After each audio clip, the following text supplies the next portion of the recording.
It's Writer's Dream time again. For those of you who are watching the show for the first time, you can find us on YouTube. Just look for The Writer's Dream. And we have a Facebook page called The Writer's Dream. And if you want to be on the show or have a comment to make, please put it on the message board on The Writer's Dream Facebook page, and I will endeavor to answer you. Today we have a guest. Her name is Anna Maria Alfieri. She is a very successful writer. She has written fiction and nonfiction, and today she's here to talk about her new book, Strange Gods. Welcome, Anna Maria. I'm so happy to be here with you today, Linda. And it was really an adventure getting here, wasn't it? It really was, especially the cement truck that slowed us down. That's okay. It's always like that. So tell us about your books. Well, I write historical murder mysteries. They have a big dollop of romance that's part of them. The first three all take place in different times and different places in South America. But with Strange Gods, the one that has just launched in paperback, I've started a series in British East Africa, starting in 1911. So it's that period when the British are moving into that part of Africa that is now Kenya. Yeah, I was going to ask you that because reading the review of the book, or the blurb on the back of the book, I said, Kikuyu, that's Kenya. It is Kenya now. But at the time that I'm writing about, it's that time when the British are just moving in. So there is plenty of conflict, which of course every mystery writer needs a lot of conflict. There have to be lots of reasons why people might want to kill one another. And so I chose that time because there is so much conflict in the area. The missionaries have moved in, and they've been there for about 20 years, and they are there really to bring Christianity to the local tribal peoples, but particularly the British were very involved in stamping out slavery. And so the theory was that if the African tribal people became Christians, then other Christians wouldn't enslave them. That was kind of wishful thinking on the part of missionaries. But I imagine missionaries are wishful thinkers otherwise. That's why they're missionaries. Yes, why else would they do that? But also at that time, the British administrators are taking over the area. And what they have done is they've built a railroad that goes from Mombasa, which is the coastal city, and all the way to the shores of Lake Victoria.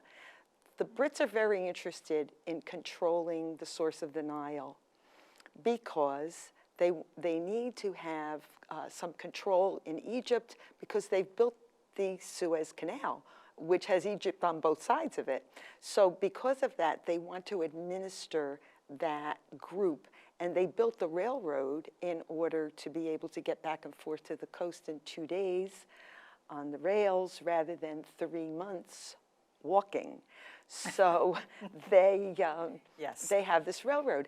And now they have to pay for the railroad, or they want the railroad to pay for itself. So they're moving in settlers.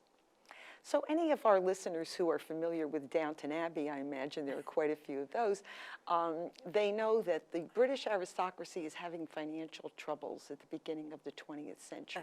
That's right, yeah. Yeah, so they're looking for other places to go and live where they can live in the lap of luxury without spending too much money.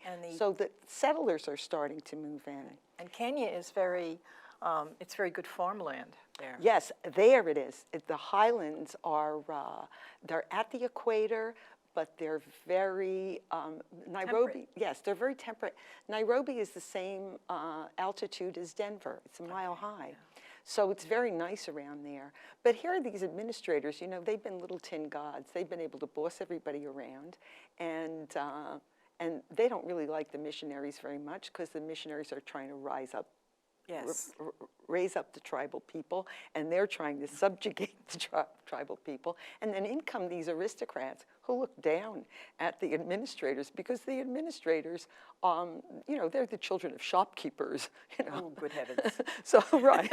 So there's all this conflict, and the tribes have been in conflict with one another. The Maasai and the Kikuyu have been really having wars for a millennium. So there's all kinds of conflict.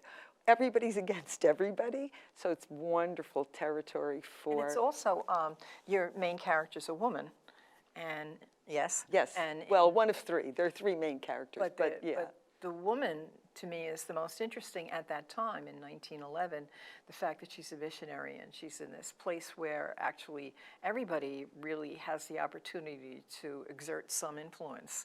And I think that makes her a very interesting female character. You have to put a female character in a place where she can wield her power. Well, and the thing about Vera McIntosh is that she's the daughter of a missionary, but she was born in Africa. So she was there, born on the edge of the wilderness. Her parents are Scots, and they want her to grow up to be a proper Scottish maiden. But she grew up with Kikuyu children. She knows a lot of things that proper British maidens are not supposed to know. So she's really, and because she knows more about Africa and not only the land, but the people and the ideas and the animals and the birds, it gives her a kind of knowledge base that makes her that brings her more respect and gives her more power than she otherwise would have. But there are two other main characters. One of them is my series Policeman, because this one's going to be a series, and this is the first. And the series is based on these three characters. So there's Vera McIntosh, the Scottish missionary's daughter. Justin Tolliver is a young, very, very impoverished second son of an earl from Yorkshire, and he's become a policeman. And In Kenya. He went to Africa with his military regiment, and he fell in love with Africa, and he wants to stay there, but he doesn't have enough money to start a farm. Even at the cheap prices that the Brits were giving away land, he doesn't have enough to develop it, so he can't take land. So he becomes a policeman. The third is a character I love. His name is Kwai Labazo, and he is half Kikuyu and half Maasai. And he becomes an Askari, a tribal man who becomes a policeman working for the British. So he becomes Justin Tolliver's right-hand best lieutenant on the police force. This is going to be an interesting It's like Sherlock Holmes and Dr. Watson. Yes. Well, it's kind of like that. And of course, the thing is that Kwai Labazo, he's just a tribal man, but he knows the languages. He knows the two main tribal cultures. He knows a lot about what's going on, and he's incredibly smart. And Tolliver quickly finds out how reliable and how useful, and eventually, as the series goes on, they really do become kind of not a Sherlock Holmes and a Watson, because that's really not their characters, but they really do become a team. They really do. Which is always, in all of the famous mystery series that we love to watch, it's always so good when people bounce off one another and it isn't just one person. And your female character, Vera, is like Karen Blixen.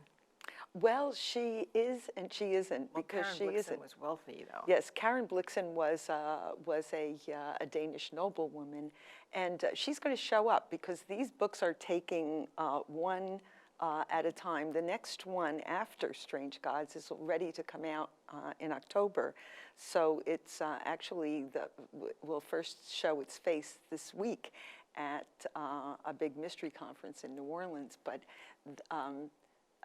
that one is the second in the series, but I'm following the commandments. So Strange Gods, the first in the Honor, series, yes. has the first commandment, I am the Lord thy God, thou shalt not have strange gods before me. So that's where the title comes from.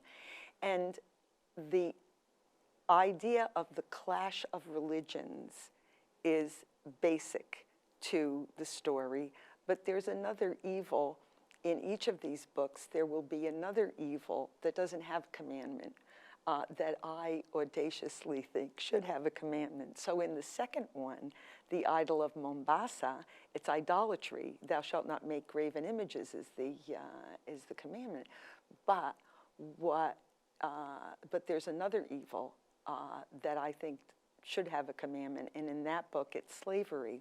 So there's idolatry and slavery. So in each one, the next one is blasphemy, and I've already got a draft of that, and the other evil is the subjugation of women. So there's going to be this kind of interplay, duality, and you'll never be able to tell which evil was the one that really motivated the murderers. So. Isn't it wonderful when you get that idea for a series or you get that idea for a novel, how it just flows. It really, once you get that really seed of a great idea, they sound so interesting. So tell me about what it was like to do the research for this book. Well, first of all, the first part of it, what inspired it from the beginning was that I took my first trip to Africa, to sub-Saharan Africa. I had been to Egypt, but I hadn't been. You went to Kenya? But I didn't go to Kenya to begin with. I went to South Africa, Botswana on my first trip, and I was infatuated. You mentioned Karen Blixen, and I read Out of Africa when I was a teenager, and I always wanted to go to Africa.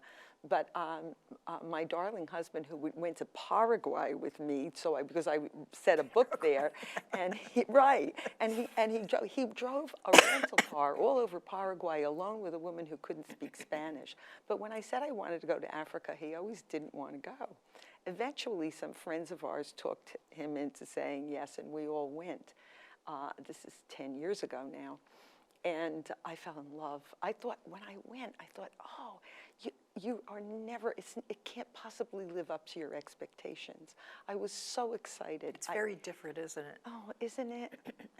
I went to Kenya. I worked at an orphanage for a couple of weeks there, and I was very impressed. But there is a whole section of kind of the outskirts of Nairobi that's called Karen Town. Yes, I was there because you I went did there. go eventually.